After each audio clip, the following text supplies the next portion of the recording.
April 16 வெற்றித்தடம். நமது கர்த்தராகிய இயேசு கிறிஸ்துவினாலே நமக்கு வெற்றி அருளுகிற கடவுளுக்கு நன்றி.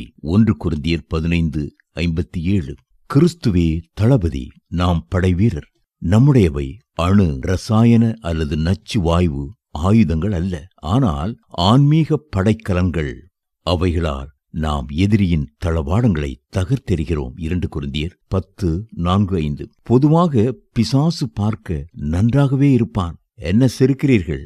நாம் நினைப்பது போல கருப்பு உடை, கொம்பு, வால் இதுவல்ல பிசாசின் தோற்றம். கவர்ச்சியில் யாரும் அவனை மிஞ்ச முடியாது. அவன் ஒரு தந்திரசாலி. தேவகுமாரனை உயர்த்துவதில் கரிசனை கொண்டவன் போல் பாலைவனத்தில் அவரிடம் வந்தான். மத்தேயு 4:5-6. அவரது நலம் நாடுவோன் போல் பேதுருவின் வேடமணிந்து இக்கொடுமை உமக்கு நிகழ்வது இல்லை என ஆறுதல் மொழி பகர்ந்தான். மத்தேயு 16:21-23. ஆன்மீக கூர்மை கொண்ட ஆண்டவரோ அவனது முகமூடியை கிழித்தெறிந்தார். பெத்லேகம் துவக்கி கல்வாரி வரை பிசாசு இயேசுவை விட்டானில்லை. அவன் அவரை சோதிக்காத பகுதியே இல்லை. ஆனால் கிறிஸ்துவோ ஒரு முறை கூட விட்டுக் கொடுக்கவில்லை. எபிரேயர் 4:15. வெற்றி பெற்றார்.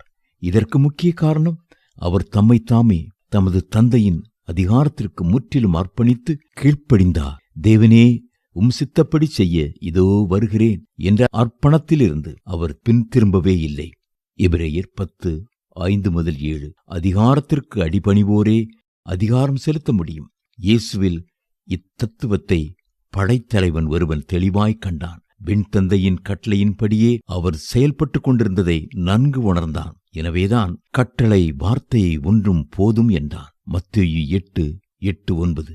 தேவனுக்கு கீழ்ப்படிந்திருங்கள், பிசாசுக்கு எதிர்த்து நில்லுங்கள், அப்பொழுது அவன் உங்களை விட்டு ஓடிப்போவான். யாக்கோபு 4:7. பிதாவுக்கு அடிபணிந்த வாழ்வு பிசாசை அடிபணியச் செய்யும். அடுத்து, பிசாசின் மீது வெற்றி பெறுவதற்கு விழிப்புள்ள ஜெபம் இன்றியமையாதது. உற்சாக ஆவியை கொண்டுதான் வலுவற்ற உடலை மேற்கொள்ள முடியும். மத்தேயு 26:41. மனிதர் கவலையீனமாக சோம்பலாக இருக்கும் எதிர்பாராத வேளைகளில்தான் பிசாசு களையை விதைத்து செல்கிறான். மத்தேயு 13:25. விழிப்புள்ள ஜெபம் விண்ணரசின் ஒலி அலைகளை சரியாய் பிடிக்கும்.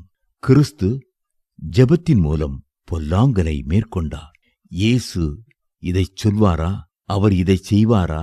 அவர் இதை ஆமோதிப்பாரா? சத்துருவின் சதி திட்டங்களுக்கு நம்மை தப்புவிப்பது இக்கேள்விக்கான பதிலே. சுவிசேஷங்களை அடிக்கடி அலசி படித்து பார்த்தால் கிறிஸ்து எவ்விதம் சத்துருவை முறியடித்தார் என கற்றுக்கொள்ள முடியும். தளகர்த்த நாம் இயேசு நின்று யுத்தம் செய்திடுவார் நன்று. அவர் ஆவியினால் புது பலனடைந்து ஜெயகீதங்கள் பாடிடுவோம்.